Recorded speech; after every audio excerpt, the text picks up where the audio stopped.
सुरक्षित घरका कुरा।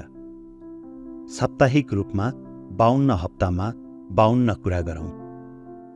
कङ्क्रिट मिक्सिङ प्रक्रिया र सामग्री अनुपात मिक्स रेसियो M15 1:2:4 1 भाग सिमेन्ट 2 भाग बालुवा 4 भाग गिटी। यो मिश्रण साधारणतया नन स्ट्रक्चरल कङ्क्रिट जस्तै फ्लोरिङ पाथवेजमा प्रयोग हुन्छ। M20 1:1.5:3 र M25 1:1:2। यी अनुपातहरू स्ट्रक्चरल कङ्क्रिट बिम स्ल्याब कोलमका लागि उपयुक्त हुन्छन्। यसलाई डिजाइन मिक्समा पनि प्रयोग गरिन्छ।